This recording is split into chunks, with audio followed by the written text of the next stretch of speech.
नजर सब पर। नमस्कार, आप देख रहे हैं 10 न्यूज और मैं हूं बियालमान। आज की बड़ी खबरें लेकर हम हाजिर हैं, बिना रुके बिना थमे। चलिए शुरू करते हैं फटाफट खबरों का सिलसिला। धार्मिक स्थलों पर महिलाओं के साथ भेदभाव मामले में सुनवाई जारी है। सॉलिसिटर जनरल तुषार मेहता ने कहा कि अदालत धार्मिक परंपराओं को अंधविश्वास नहीं कह सकती। इस पर कोर्ट ने साफ किया कि न्यायिक समीक्षा उसका अधिकार है। अदालत तय कर सकती है कि क्या संवैधानिक है, जबकि कानून बनाना विधायिका का काम रहेगा। पश्चिम बंगाल की मुख्यमंत्री ममता बनर्जी ने भवानीपुर सीट से नामांकन भर दिया है।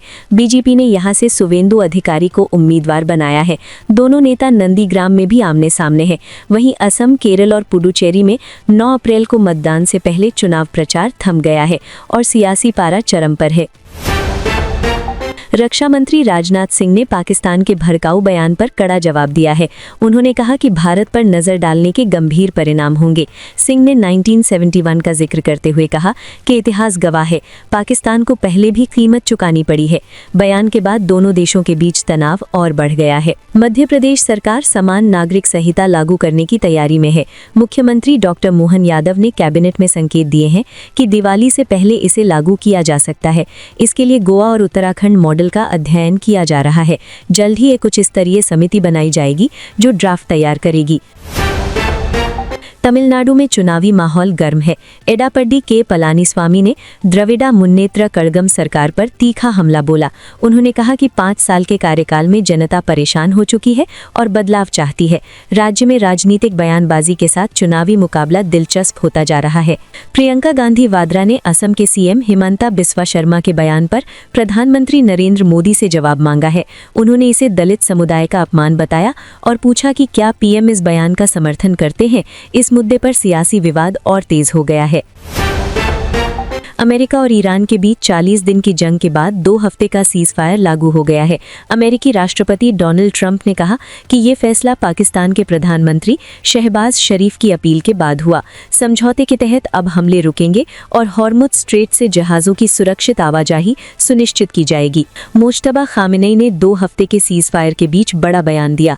उन्होंने सेना को फायरिंग रोकने का आदेश दिया, लेकिन साफ कहा कि जंग खत्म नहीं हुई है। ईरान ने चेतावनी दी कि अमेरिका या इजराइल की किसी भी गलती का जवाब पूरी ताकत से दिया जाएगा।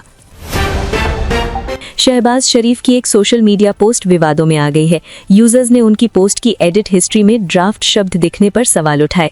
इसके बाद उनकी कूटनीति और विश्वसनीयता पर निशाना साधा गया। सोशल मीडिया पर उन्हें जमकर ट्रोल किया जा रहा है। भारत में अमेरिका के राजदूत सर्जियो गौर ने व्हाइट हाउस में राष्ट्रपति डोनाल्ड ट्रंप से मुलाकात की। इस दौरान दोनों नेताओं के बीच व्यापार, आर्टिफिशियल इंटेलिजेंस और सुरक्षा सहयोग जैसे अहम मुद्दों पर चर्चा हुई। बैठक में भारत अमेरिका साझेदारी को और मजबूत करने और रणनीतिक संबंधों को नई दिशा देने पर जोर दिया गया। अमेरिका ईरान सीज़फायर को लेकर कांग्रेस ने प्रधानमंत्री नरेंद्र मोदी पर निशाना साधा है। कांग्रेस नेता जयराम रमेश ने कहा कि भारत की भूमिका कमजोर रही और पाकिस्तान की मध्यस्थता ने सरकार की कूटनीति पर सवाल खड़े कर दिए हैं। उन्होंने इसे विश्वगुरु दावे के लिए झटका बताया। योगी आदित्यनाथ ने असमय बारिश और ओलावृष्टि से हुए नुकसान पर अफसरों को सख्त निर्देश दिए हैं। उन्होंने 24 घंटे के भीतर सर्वे और राहत पहुंचाने को कहा। सीएम ने चेतावनी दी कि लापरवाही बिल्कुल बर्दाश्त नहीं होगी और किसानों को हर हाल में मदद दी जाएगी। उत्तराखंड में जनगणना की तैयारी शुरू हो गई है। पहले चरण में राज्यपाल, मुख्यमंत्री और वरिष्ठ अधिकारी अपने आवास की स्वगणना करेंगे। 10 अप्रैल से ऑनलाइन पोर्टल के जरिए ये प्रक्रिया शुरू होगी। जनगणना निर्देशालय ने इसकी सभी तैयारियां पूरी कर ली हैं और इसे डिजिटल रूप से लागू किया जाएगा। मध्य प्रदेश के मुरैना में अवैध रेत खनन रोकने गई वन विभाग की टीम पर हमला हुआ। रेत माफिया ने वन रक्षक हरकेश गुर्जर को ट्रैक्टर से कुचल दिया, जिससे उनकी मौके पर मौत हो गई। आरोपी मौके से फरार है। पुलिस ने हत्या का मामला दर्ज कर जांच शुरू कर दी है। सीसीटीवी फुटेज खंगाले जा रहे हैं। प्रधानमंत्री नरेंद्र मोदी 21 अप्रैल को बालोतरा के पचपदरा में देश की सबसे आधुनिक रिफाइनरी का उद्घाटन करेंगे। 79,000 करोड़ की ये परियोजना राजस्थान में बड़ा औद्योगिक विकास करेगी। बाड़मेर, जैसलमेर में इंडस्ट्रियल क्लस्टर बनेगा, जिससे रोजगार, लॉजिस्टिक्स और इंफ्रास्ट्रक्चर को नई गति मिलेगी। जल्दी यहाँ कमर्शियल उत्पादन भी शुरू होने वाला है। रिजर्व बैंक ऑफ इंडिया ने रेपो रेट 5.25% पर बरकरार रखा है। गवर्नर संजय मल्होत्रा ने बताया कि इससे लोन महंगे नहीं होंगे और ईएमआई में बढ़ोतरी नहीं होगी। दिसंबर 2025 में आखिरी कटौती के बाद ये लगातार दूसरा मौका है जब दरें स्थिर रखी गई हैं, जिससे आम लोगों को राहत मिली है। देश में 2 वेस्टर्न डिस्टर्बेंस सक्रिय होने से मौसम बिगड़ गया है।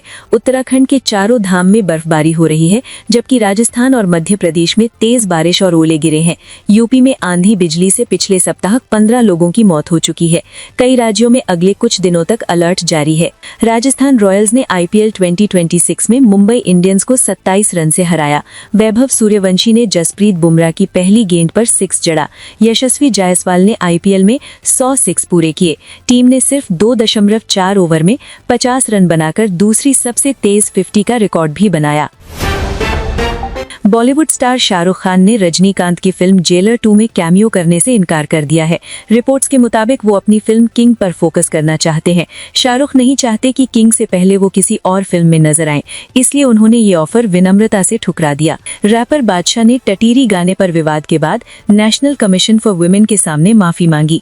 आयोग ने गाने को महिलाओं की गरिमा के खिलाफ बताया था। बादशाह ने वादा किया कि वो भविष्य में ऐसी गलती नहीं करेंगे और 50 बेटियों की शिक्षा का खर्च उठाने के साथ एक पॉजिटिव सॉन्ग भी बनाएंगे। तो ये थी आज की सभी बड़ी और जरूरी खबरें तेज रफ्तार में। अगर आप देश दुनिया की हर हलचल से अपडेट रहना चाहते हैं तो जुड़िए 10 न्यूज के साथ। मैं हूं बियाल मान, मिलेंगे फिर एक और बुलेटिन में। तब तक के लिए मुझे दीजिए इजाजत। जय हिंद। नजर सब